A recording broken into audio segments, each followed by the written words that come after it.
तर आज आपल्यासोबत आहेत श्रीकांत सर. श्रीकांत शेळके सर, नमस्कार सर. तर सर आज आपल्यासोबत आहेत. तर सरांचं एक छोटंसं ब्रीफ इंट्रोडक्शन म्हणजे आपण ज्यावेळेस पाहतो की सर गोल्ड, तलवलकर, DFC अशा मोठ्या मोठ्या जे वेल नोन जिम ब्रँडमध्ये तर त्यांनी ट्रेनर पासून ते ब्रांच मॅनेजर पर्यंत जो प्रवास आहे त्यांची सुरुवात 2008 पासून केली. आणि खरंच आपल्यासाठी आनंदाची गोष्ट आहे की सर आपल्यासोबत आहे. सर तुमचं आम्ही इथं सगळे स्वागत करतोय आणि आज तुमचा गायडन्स आमच्या व्ह्युअर्सला भेटेल, आम्हाला भेटेल याची आम्ही खात्री देतोय.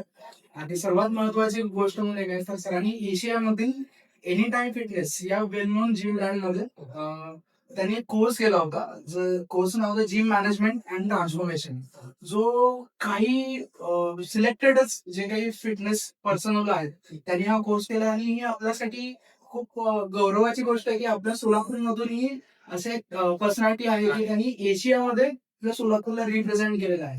तर सर आम्ही उत्सुक आहोत तुमच्याशी संवाद साधायला. सर एकदा सरांचं स्वागत. शाळेमध्ये जेव्हा प्रत्येक शनिवारी त्यावेळेस कवायती असायच्या. शनिवारी आपली शाळा लवकर असायची आणि त्यावेळेस कवायतीचा आपण एक सेशन घ्यायचो पूर्ण स्कूलमध्ये ग्राउंड होते. त्यावेळेस मी येणार प्रत्येक शनिवारचा वाट बघायचो कधी तो सेशन येतो आहे. म्हणजे मला असं समजतं की मी किती एन्थुसियास्टिक असायचो तेव्हाही. आकर्षण वेगळंच होतं व्यायामाबद्दल, फिजिकल ऍक्टिव्हिटी करण्याबद्दल. पण एक छोटा ऍक्सिडेंट झाला होता माझा इयत्ता 4वी मध्ये असताना, ज्याच्यामध्ये माझा लेफ्ट हँडचा जो ट्रायसेपचा मसल 3 हेड असतात त्याच्यातला जो ट्रायसेपचा लॉंग हेड मसल आहे तो थोडा काइंड ऑफ इफेक्टेड झाला. म्हणजे तो वर्किंग करत नव्हता, इव्हन आजही करत नाही. तिथून एक जिद्द होती की ह्याला ऍक्टिव्ह करायचं किंवा छान बनवायचे आहे. त्यामुळे तो जोपासता पुढे ह्या क्षेत्रात झालं. खूप छान सर. म्हणजे या क्षेत्रात तुम्ही पदार्पण केलेलंच. तर कधी असं ठरवलं होतं का की बाबा आपण ट्रेनर म्हणून किंवा जे आज तुम्ही नावाजलेलं जे जिम ब्रँड आहे डेस फिटनेस यामध्ये तुम्ही पूर्ण जिम मॅनेजर आहात, पूर्ण मॅनेजमेंट सिस्टीम हँडल करता. मग ह्या प्रवासाबद्दल तुम्ही कधी विचार केला होता किंवा तो कसा झाला थोडक्यात सांगू शकता? जिम म्हणजे माझं स्किल मंदिरच आहे. कारण मी घडलोय पूर्ण माझे प्रेयर्स वगैरे ड्युरिंग वर्कआउट हे झाल्यासारखे आपण कन्सिडर करू शकतो. मनात कधी असं ठरवलं नव्हतं की आपण कधी ह्या एवढा अचिव्हमेंट घेऊ शकतोय किंवा पुढे जाऊ शकतोय. हा करिअर फोकस करिअर करू शकतोय. कारण ह्या आधी तेवढं पण केलं नव्हतं आणि बघितलंही नव्हतं की आज प्रोफेशनल वे मध्ये जिम रन होत आहेत. पूर्ण जसं कॉर्पोरेट हँडल होतो कंपनी तसं जिम तसं वर्क करत आहे. तर हा एक माझा प्लस लकी पॉइंट म्हणायला लागेल की मी हा योगात आलो लागेल आणि लवकर अडॉप्ट केलं. मी शिकत गेलो. मी जेवढं जिमशी कनेक्ट राहत गेलो तेवढं जिम मला त्याचं पेबॅक जे म्हणताय ते मला मिळत गेलं. त्या पद्धतीने अजून पुढे आहे आणि इथून पुढची जर्नी आज ऍथलीट पण करणार आहे. म्हणजे ऍज अ प्रोफेशन म्हणून तुम्ही ह्या जिम सेक्टर मध्ये जिम वर्ल्ड मध्ये एंटर केलं. मग तुम्ही असा विचार केला नाही की बाबा आपण आपला एखादा जे एज्युकेशन आहे किंवा बऱ्याच लोकांचं होतं काय की आपण एक अशा फोबियामध्ये आहे की मी ते एज्युकेशन घेतोय ह्यातच मला ग्रो करायचं आणि तिथपर्यंतच मी स्वतःला सीमित करतो. सर हा प्रश्नही पडला मला. बाय एज्युकेशन मी MBA आहे. MBA in marketing. मी पुणे युनिव्हर्सिटी पुणेमधून माझं MBA कंप्लीट केलं. घरच्यांची इच्छा होती की उच्च शिक्षण घ्यावं, पोस्ट ग्रॅज्युएशन, त्याच्यानंतर जॉब वगैरे. चांगल्या कंपनीत एखादा जॉब वगैरे. मग त्याच्यानंतर मी भारतीय एअरटेल या MNC कंपनीमध्ये ऍज अ मॅनेजर काम केले on the basis of MBA 2014 ते 2017 पर्यंत. पण जसं आपण म्हणतो की ते मन लागलं किंवा ते कम्फर्टेबल नव्हतो मी ते जॉब करण्यासाठी. मी तिथं माझे जेवढे एफर्ट्स देता येईल तेवढे देतच होतो. पण मनात एक वर्क सॅटिस्फॅक्शन आपण जे म्हणतो ते मला कदाचित ते मिळत नव्हतं आणि मी ते शोधत होतो. जिम बंद नव्हती. मी वर्कआउट स्वतःसाठी करायचो. मेंबरशिप घेऊन वर्कआउट करायचो. कुठंतरी मनात एक खरंच होती की मला काहीतरी करायचं होतं. जे माझ्या लहान भावंडांना किंवा मला कनेक्ट करायचं होतं फिटनेस रिलेटेड. ते फेडअप नव्हतं. परत मी 2017 मध्ये जिमपासून सुरुवात केली. मी जेव्हा जॉबला गेलो तिथे सांगितलं नाही की माझं एमबीए कम्प्लीट आहे, ओके. अंडर ग्रॅज्युएशन आहे, म्हणून तिथे जॉब चालू केला. ॲज अ रिसेप्शनिस्ट परत आलो. 2011ला एक इन्सिडन्स होता की मी लकीली तलोलकर मध्ये as a gym trainer join झालो होतो. हो. पण 2012 मध्ये मी एमबीए साठी पुण्यामध्ये शिफ्ट झालो. 2012 ते 14 एमबीए कम्प्लीट केलं. तिथून पुढे मी एमएनसी मध्ये काम केलं. पण 2017 पर्यंत ती खंत होती. ती परत हा. आयुष्यात पैसा इम्पॉर्टंट आहे, पण एवढा पण नाही की तुम्ही तुमच्या पॅशनला मारून टाकावी. मग त्याच्यामुळे मी पॅशनलाच प्रोफेशन बनवण्याचा प्रयत्न केला. परत कमबॅक केलं जी फील्ड मधून वगैरे. फार कमी लोकांना होतं की पॅशनच प्रोफेशन निवड. आणि त्यावेळेस ही खूप मोठी रिस्क होती. कारण एक चांगले तुम्ही 4 पैसे कमवताय ते सोडून तुम्ही पॅशनच्या मागे लागताय की तुम्हाला ते तुमच्या गरजाही भागू शकत नाही. मग तो मी रिस्क घेतली आणि रिस्क घेऊन पुढची वाटचाल केली. मग आज मला खूप अभिमान आहे की मी जी रिस्क घेतली किंवा मी जो निर्णय घेतला तो बरोबर होता. आणि मेन महत्वाची गोष्ट म्हणजे रिग्रेट होत नाही असं. होत नाही सर. बऱ्याच जणांना होतं कसं की प्रोफेशन मध्ये ते त्यांच्या बरोबर होतात, पण कुठंतरी एक मनात रिग्रेट राहतो की राहिले माझ्याकडे. तो एक प्लस पॉईंट होता. तर आणखीन एक असा पुढचा प्रश्न होता की जिम करताना जसं की आता शारीरिक दृष्ट्या तर माणूस सदृढ होत असतो, तर त्याचा इफेक्ट मानसिक दृष्ट्यावर कसा पडतो? येस. मला आत्ताच बोलण्यापूर्वी सांगितले की माझा इयत्ता 4थी मध्ये अभ्यास झाला होता, ज्याच्यामध्ये माझा लेफ्ट हँड जो आहे तो मुवमेंट करत नव्हता प्रॉपर. तिथून मला वाटतं 11वी-12वी पर्यंत माझा आपला लेफ्ट पॉकेटमध्येच असायचा, वर्क होत नव्हता. इव्हन सायकल जरी चालवायचो तेव्हा राईट हँडच हा स्ट्रॉंगली हे करायचो मी. ही हाताची मुवमेंट नव्हती. आणि खंत ह्या गोष्टी होती की ज्या शाळेमध्ये कवायत व्हायच्या, जे मला आवडायचं, खो-खो असेल, कबड्डी असेल, क्रिकेट असेल, माझा हा हात वीक असल्यामुळे शाळेमध्ये मला अलाव करत नव्हते. स्पोर्ट्स मध्ये अलाव करत नव्हते. खंत कायम असायची की आपण ह्या समाजाचा असा भाग आहे का की जो खूप कमकुवत आहे. मग कालांतराने जिम जॉईन केली कोणाला न सांगता, घरच्या न सांगता जिम जॉईन केली. आणि तिथल्या कोचेसला वगैरे सांगितलं नाही कल्पना दिली आणि मी स्वतः एक्सपेरिमेंट करत गेलो. आणि त्यावेळेस एवढं युट्यूब गुगल नव्हतं. बुक्स भेटायचे मार्केटमध्ये तेव्हा की कसा असतो व्यायाम, काय करायचा, काय केलं पाहिजे. त्याच्यात थोडं ज्ञान दिलं. आणि मला हे सांगताना खूप आनंद वाटतोय की तिथे मी जी रिस्क घेतली ती 3 महिन्यात अचीव्ह झाली. मला बेनिफिट मिळाले की हा माझा हात प्रॉपर ऍक्टिव्ह होत गेला. म्हणजे ज्या गोष्टी मी डेली यूज मध्ये करू शकत नव्हतो त्या मी करायला लागलो ह्या कामावर. मग हा वेगळाच आनंद होता. मग तिथून एक शपथ घेतली की जोपर्यंत जिवंत आहे तोपर्यंत व्यायाम हा होणारच. म्हणजे तुम्हाला मी ज्या दिवशी डॉक्टरांनी कन्सल्ट वगैरे केला असेल ना की होऊ शकतो. नक्की सर. आमचे 3 नावाजलेले ऑर्थोपेडिक होते. त्यांचे एक्सरे असे माझं घरी आहेत. आणि त्यांनी सांगितलं होतं की तुमचा मुलगा एका हाताने आजो झालेला आहे, तो जास्त काही त्या गोष्टी काम करू शकत नाही, तर त्याला ओझं वगैरे उचलायला लावू नका. तर आज वेळ अशी आहे की 40 किलो डबल प्रेस हे मारतो चेस्टच्या वेळेस.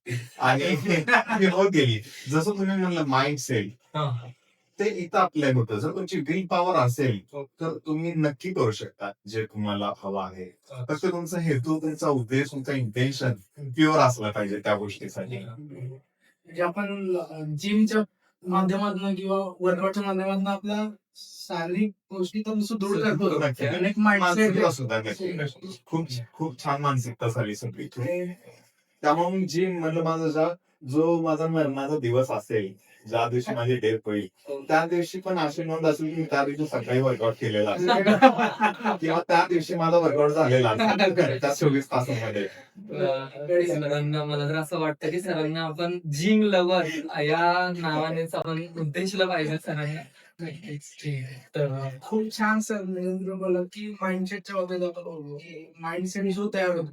पण जर आपण आज पाहतो की ती गोष्ट होणं एका दिवसाचं काम नाही, एक आठवड्याचं काम नाही, 1 महिन्याचं काम नाही. त्यामध्ये कुठेतरी कन्सिस्टन्सी असणं महत्वाचं. त्या कन्सिस्टन्सी बद्दल तुम्ही काय सांगू शकता? कशी ठेवली पाहिजे कन्सिस्टन्सी, काय असं? एकदम उत्तम क्वेश्चन विचारला सर. कन्सिस्टन्सी जसं आपल्या मूलभूत गरजा आहे, आपण शाळेमध्ये शिकलेल्या आहेत, अन्न, वस्त्र, निवारा, त्या पद्धतीने अजून 2 आपल्या मूलभूत गरजा, त्या म्हणजे एक आपलं सुदृढ शरीर, फिटनेस, व्यायाम म्हणू शकतो, आणि 5वं आहे तुमचे शिक्षण. तर आज आपण ह्या चौथ्या पैलूवरती भर दिली. जी चौथी मूलभूत गरज आहे. कोविडमध्ये आपण पाहिलं असेल खूप साऱ्या गोष्टी झाल्या. लोकांना फिटनेस अवेअरनेससाठी कोविडमध्ये आला, जेव्हा कोविड खूप सारा डेथ रेशो वाढला. लोकांना व्हिटॅमिन सी शोधत होते. मला खूप साऱ्यांचे कॉल येते, मला डाएट पण दे. डॉक्टरांनी प्रोटीन असला आहार सांगितलेला आहे. त्यावेळेस मला कळले हे लोक स्टेटस माझं बघून इग्नोर करायचे.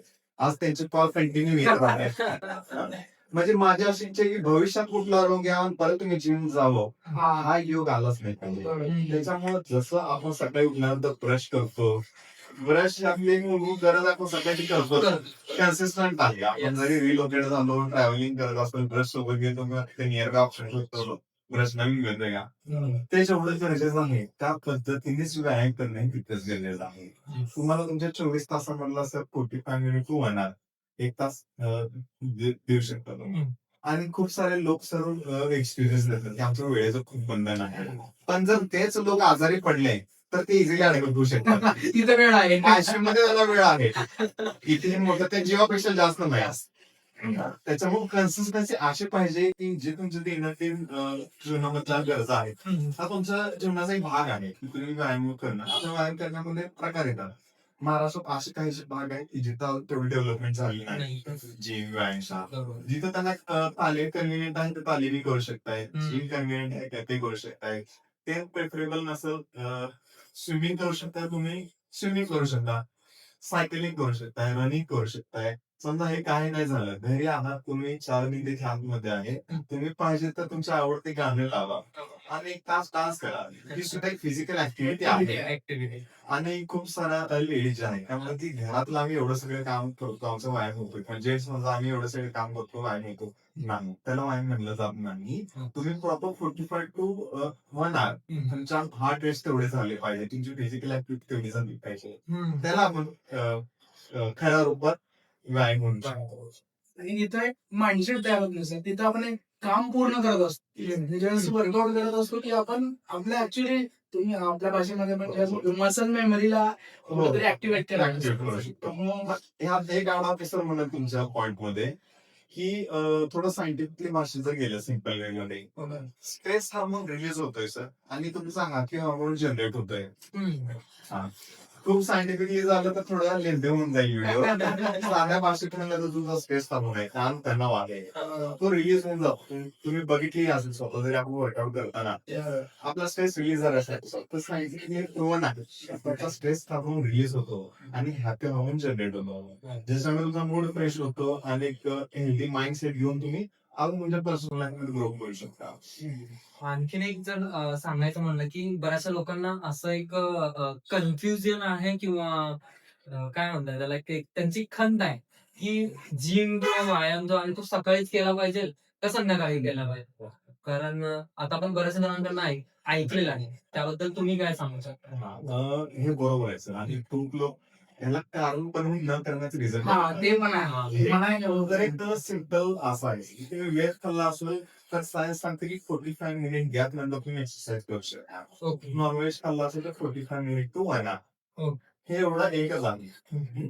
आणि जे सेलिब्रिटी तुम्ही बघता, ऍक्टर ऍक्ट्रेस बघता किंवा जे बिझी शेड्यूल वाले पॉलिटिशियन बघता, तेही फिटनेस फ्री झालेले आहेत कोविड नंतर.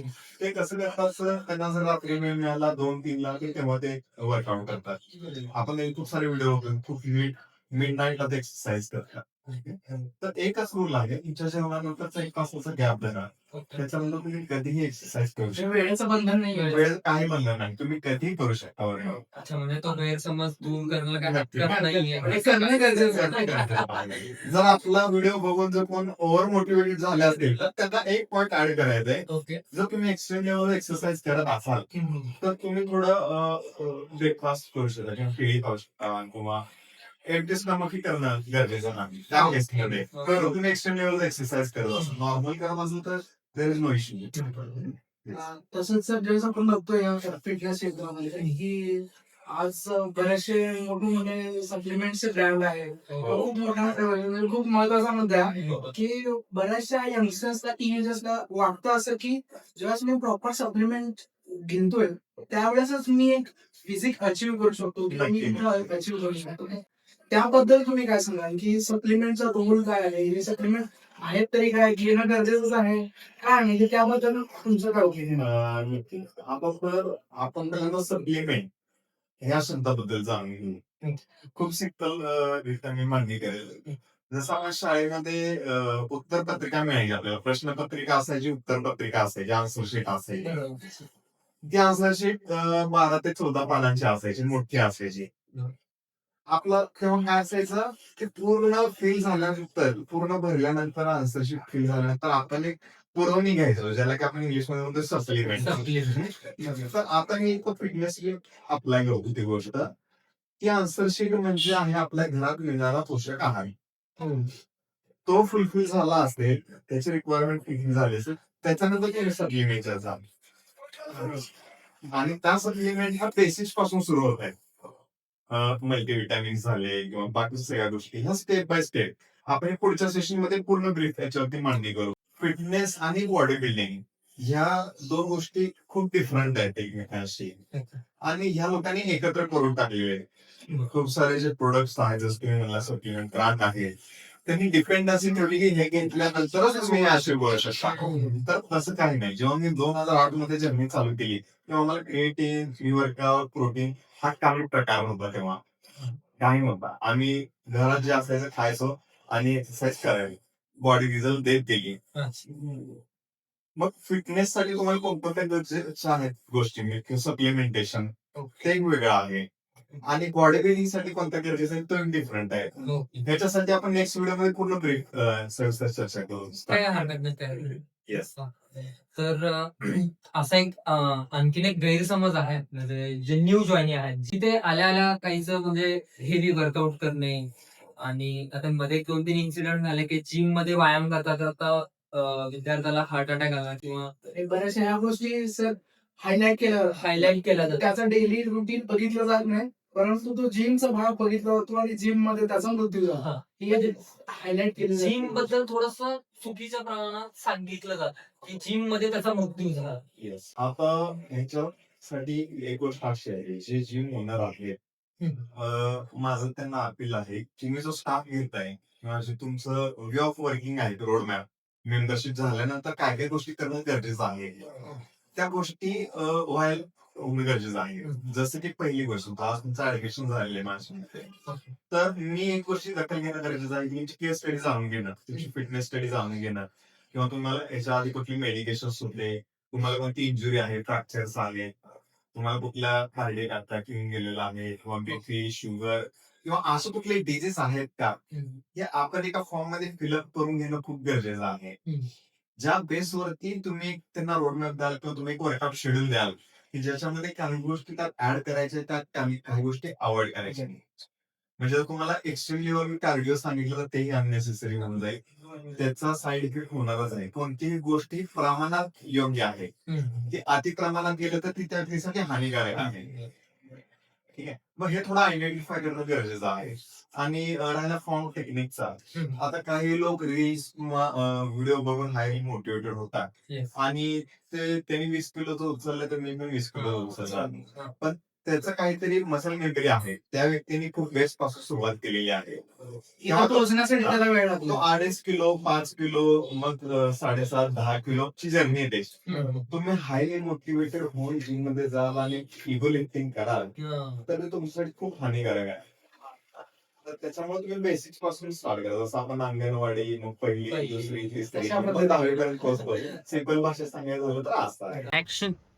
जे आपलं डिस्कशन आपण करत असेल खूप छान पद्धतीने वेगवेगळ्या प्रश्नांची आपण चर्चा केली. आणि यामध्ये अजून एक महत्वाची गोष्ट जी आहे, जी आज खूप हायलाइटेड वाटते सर, ती म्हणजे काय की आज आपण पाहतो की खूप सारी इन्फॉर्मेशन अवेलेबल आहे, खूप सारे युट्यूबर्स आहेत, खूप सारे इंस्टाग्राम रील्स आहेत, खूप साऱ्या गोष्टी आहेत की जिथून फिटनेस बद्दल अवेअरनेस इन्फॉर्मेशन पसरवली जाते. पण नेमकं जर मी बिगिनर असेल तर नेमकं मी काय केलं पाहिजे, कोणाला फॉलो केलं पाहिजे, काय, हे माझ्यासमोर खूप मोठं गोंधळ आहे. कारण एक जण एक सांगतोय, एक जण दुसरी गोष्ट सांगतोय, नेमकं केलं काय आपलं, तुम्हाला काय वाटतं? सर तो गरजेचा होता प्रश्न, त्यांनी आपण वाढा बोलला. सर आता जे इन्फ्लुएन्सर्स आहेत युट्यूब, सोशल मीडियावरती, त्यांचं कॉम्पिटिशन एकमेकांसोबत चालू आहे. फिटनेस पासून हे लोक खूप दूर गेलेले आहेत. फिटनेस पासून खूप दूर गेले. बरोबर. इथं कॉम्पिटिशन आहे, व्ह्यूज लाईक्स कोण ज्यादा सबस्क्रायबर फॉलोअर्स घेऊन नव्हते हम्म. या कॉम्पिटिशन मध्ये त्यांच्या बिझनेस ऑडियन्स कुठेच नाही ऑडियन्स नाही सर. ऑडियन्सला काय पाहिजे त्यांच्यापासून खूप भटकली गेलेली आहे. अच्छा. आपला ऑडियन्स काय करून ते असं हे गरजेचं आहे का, स्टेरॉइड देणे गरजेचं आहे का, हे प्रोटीन गरजेचं, डिपेंडन्सी त्याच्यावर त्या लोकांनी ठेवलेली आहे कारण त्यांना काही प्रमाणात त्याचे पर्सेंटेज मिळत आहेत त्या प्रोडक्टचे, प्रमोशन्स वगैरे प्रमोशन्स वगैरे करून. पण जो आज आपल्या महाराष्ट्राला गरीब मुलगा आहे, ज्याची फॅमिली करून खायची परिस्थिती आहे, त्या व्यक्तीला कॅपेबल नाही ना तो तेवढं व्हे प्रोटीन, प्री वर्कआउट त्या गोष्टी. तर मी खूप थँकफुल आहे आपला जो कॉन्व्हर्सेशन लॅब हा चॅनल आहे ह्याच्या मार्फत आपण हे एज्युकेट करण्याचा प्रयत्न करू, जे आपण फिटनेस सिरीज रन करतोय. तर ह्याच्यामध्ये ह्या सगळ्या गोष्टी इन्क्लुडिंग करू. ठीक आहे, काय केलं पाहिजे, काय कुठून सुरुवात कुठून सुरुवात केली पाहिजे, कशी आणि काय गरजेचं आहे. जसं आपल्या तिघांचे रक्तगट वेगवेगळे आहेत, त्या पद्धतीने आपल्या बॉडी टाईप वेगळे आहे, त्या पद्धतीने आपला आहार वेगळा, आपली दिनचर्या वेगळी आहे. तर कोणत्या व्यक्तीला कोणत्या गोष्टी घेणं गरजेचं आहे आणि ती गरजेचं आहे तर का गरजेचं आहे हे सुद्धा आपण ऑडियन्सला सांगण्याचा प्रयत्न करू, ज्याच्यामुळे हा जो सावळा गोंधळ चालू आहे तो कुठेतरी कमी प्रमाणात आणण्याचा आपण प्रयत्न नक्कीच करू. हेच म्हणजे आपला मोठी वस्तू आहे की हो. करेक्ट इन्फॉर्मेशन करेक्ट ऑडियन्स पर्यंत करेक्ट वेली गेली पाहिजे. आपल्याला कुठल्याही पद्धतीने व्ह्यूज लाईक साठी आपण ह्या गोष्टी त्यामध्ये न अडकता खरंच ऑडियन्स अवेअरनेस जे आहे ते होण्याचं नक्की. सर आज आपण टीनेजर्स पाहिले, ग्रामीण भागात जर आपण गेलो तिथे त्या मुलाला ते करायची आवड आहे, व्यायाम करायचंय, त्याला स्वतःमध्ये ट्रान्सफॉर्म करायचंय. त्याची इच्छा की मला कपडे मी मॉडेल टाईप झालो पाहिजे, मलाही कपडे छान बसले पाहिजे. पण आज तो कुठेतरी निगेटिव्ह झालाय की मी म्हटल्याप्रमाणे हे जे सोशल मीडिया इन्फ्लुएन्सर्स आहेत त्यांनी पूर्ण डिपेंडन्सी सप्लिमेंट प्रोडक्ट वगैरे प्रोडक्ट पाहिजे हेच असणं गरजेचं आहे. मशीन हवी किंवा सर शूज सुद्धा तुमच्याकडे हाच किंवा लाईट वेट शूज पाहिजे, ट्रेनिंग शूज पाहिजे, जे की आम्ही जेव्हा 2008 मध्ये सुरुवात केली तेव्हा काही प्रकार नव्हता. आम्ही बिना शूजचे सपाट्या मारायचो, जोर मारायचो, वर्कआउट करायचो, स्पॉट्स मारायचो. आता लोकांनी ते सोशल मीडियाच्या लोकांनी कम्युनिटीनी डिपेंडन्स ठेवली. तर त्या मुलाची इच्छा आहे पण त्याला मार्ग नाही सापडत की कसं केलं पाहिजे. आपल्याला एका लूप मध्ये अडकवत आहे त्या ट्रॅपमध्ये अडकवलं जात आहे आणि तो कुठेतरी त्याच्या घरच्यांवरती नाराज होते की तुम्ही मला देऊ शकत नाही. असंच एक आमच्या एखाद्या जवळचं एक उदाहरण आहे. एक जो मुलगा आहे जो एक पोलीस भरतीची तयारी करतोय ओके. आणि त्याला प्रॉपर तो रोड मॅपच नाही आहे. त्यासाठी तो काय करतोय की whey protein, creatine, multivitamin, fish oil जे काही अवेलेबल सप्लिमेंटचे प्रोडक्ट असतील ते सगळे तो घेतो आणि याचा लोड तो शेतकरी बॅकग्राऊंड आहे त्याचा आणि त्याचं घरच्यावरती लोड होतो आणि तो म्हणतोय काय की हे नसेल तर मी गोष्ट करणारच. म्हणजे अशा तो डिपेंडन्सी आहे. घरचे कुठे इमोशनली आहे की माझं मला वरतीत बघायचं आहे. हो वरतीनं बघण्यासाठी मला त्याला क्रिएटिन क्रिएटिन देणं गरजेचं आहे. जर सिंपल भाषेत सांगायचं झालं तर क्रिएटिन आपली बॉडी सुद्धा प्रोड्यूस करते. एका लिमिटला आपल्याला ज्यावेळेस त्याची सामान क्रिएटिन हवा आहे त्यावेळेस आपण ते घेतलं पाहिजे. पण हे तुम्हाला ब्रांड बोलते सांगणार नाही, ते सांगणार की क्रिएटिन घ्या. क्रिएटिन तुमची बॉडी तुमची माझी ठिकाणची बॉडी क्रिएटिन प्रोड्यूस करते. एक त्याचे सम मात्रा आहेत त्या मात्र प्रोड्यूस करते. त्याच्यावरती आपलं काम फुलफिल होऊ शकतं, आपण अचीव्ह करू शकतो. पण जर ते त्या बाळाने सांगितलं किंवा त्या सोकॉल्ड इन्फ्लुएन्सरने सांगितलं त्याचा बेनिफिट काय. आणि अजून होतंय असं की नेमकं की ते तुम्ही जसं म्हटलं की ते स्वतः ह्या गोष्टी करू शकतो आपण डाएट मधनं वगैरे. पण होतं काय की ते खूप गरजेचं आहे, ते घेतलंच पाहिजे. हे हा जो टीनेजरचा माइंडसेट आहे त्यामुळं होतंय की अननेसेसरी अमाऊंट, योग्य प्रमाणात, कधी घेतलं पाहिजे, काय घेतलं पाहिजे, ह्या खूप साऱ्या गोष्टी ते मिस करतात. आणि त्याचं नॉलेज, हाफ नॉलेज ज्याला म्हणतो, half knowledge is always dangerous. हा पार्ट कॉमनली आपल्याला आपल्या सिरीज मध्ये पूर्ण कव्हर करणार आहे. आणि जे युजर्स ज्यांना जे ऑडियन्स आहे बघतायत, ज्यांना अशा काही खूप शंका आहेत, गोंधळून गेलेल्या आहेत, ते तुम्ही कमेंट मध्ये तुम्हाला जे काही शंका आहे ते विचारू शकता कमेंट मध्ये. वी होप सो की आम्ही येणाऱ्या प्रत्येक सिरीज मध्ये त्या शंकाचं सॉल्व्ह करण्याचा नक्कीच प्रयत्न करू. अगदी शेवटचा प्रश्न असं की आता ओव्हरऑल जे काही तुम्ही सांगितलं ते खूप असं मूल्य असं होतं. तर एक शेवटचा एक फिटनेस मंत्र म्हणा किंवा काय सांगता येईल, फिटनेस मंत्र काय देता येईल आपल्या प्रेक्षकांना. नक्कीच. आता काय कारण थोडं ओव्हरऑल हा जो कन्स्ट्रक्टिव्ह डिस्कशन होता त्यामधून खूप काही गोष्टी शिकायला मिळतात. तर जाता जाता किंवा आमच्या व्ह्युअर्ससाठी म्हणा किंवा स्वतः आमच्यासाठी तुम्ही काय एक शेवटचा असा एक फिटनेस मंत्र आम्हाला सांगू इच्छिता? नक्की तो फिटनेस मंत्र एक क्वाट आहे, खूप छान आहे, मला आवडला आहे. Okay. मी इथं सांगू शकतो तो मला आवडेल तो शेअर करताना. असं लिहिलेलं आहे, व्यायामात लभते स्वास्थ्य दीर्घायुष्यम बल सुखम आरोग्यम परमं भाग्यम स्वास्थ्यम सर्वार्थ साधनम. खूप सुंदर याचा अर्थ असेल तो. शरीर ही तुमची संपत्ती आहे आणि त्याची काळजी घेणं, ते जोपासणं, त्याच्यात वाढ करणं ही जबाबदारी फक्त आणि फक्त तुमचीच आहे. तिथं आणखी एक उदाहरण मी ऍड करतो. जसे की आपण जे मोठे इन्व्हेस्टर्स होते किंवा शेअर मार्केटचं नाव आहे राकेश जुनवाला, त्यांनी त्यांच्या मरणापूर्वी त्यांची शब्द आहे की my poor investment is my health. म्हणजे ते मग त्यांनी एवढं सगळं कमवलंय पण मी तुमची संमती हेल्थ ते पाहिलं खूप साऱ्या गोष्टी ही गोष्ट आणि केला सुद्धा अचीव. पण त्यांचं कुठेतरी त्यांच्या हेल्थ वरती दुर्लक्ष झालं आणि याची खरं याचा रिग्रेट त्यांना होता. म्हणजे आपण समजू शकतो की शरीर किती मोठी संपत्ती आहे. Thank you sir. खूप आभारी आहे. आम्हालाही खूप छान वाटलं सर की तुम्ही आपला महत्वाचा वेळ स्क्रीन टाइम आमच्यासाठी दिला. आज खूप सारे लोक सर खूप साऱ्या गोष्टी करून सोशल मीडियावरती हे करतात आणि तुम्ही फिटनेस सिरीज चालू करता ही माझ्यासाठी खूप मोठी आनंदाची गोष्ट आहे आणि माझ्याकडून जेवढं बेस्ट ऑफ बेस्ट देता येईल ते मी नक्की देण्याचा आणि प्रयत्न तुम्ही करेन. आमच्यासाठी खूप छान वेळ दिला सर आणि आमच्या रिक्वेस्टला तुम्ही ऍक्सेप्ट केलं आणि आमच्यासोबत आला. तर त्यासाठी कारण जर पाहिलं तर खूप सारे लोक आहेत जे मानतायत पण त्यांना व्ह्युअर्सला किंवा जे काही टीनेजर्सला करेक्ट गायडन्स देणं हे कितपत त्यांचा तो विचार त्यांच्यामध्ये नाही. त्यांना सांगायची इन्फॉर्मेशन पण कुठेतरी स्वतःचा ऍड करणं किंवा स्वतः कुठल्या एखाद्या ब्रँडचं प्रमोशन करणं हा त्यांचा मोटिव्ह आहे. तुम्ही एकदम रॉ पद्धतीने जे सांगितलं की जे खरंच बाबा की काय गरजेचं आहे काय नाही जे आपणही पुढे तुम्ही सांगत राहाल अशी आम्ही अपेक्षा आपण जसं मराठी शाळा शिकलोय ज्ञान दिल्यानं वाढतंय केल्याने. तोच आपल्याला मूलभूत आपला आधार धरून पुढे वाटतं. Thank you. चलो Thank you so much.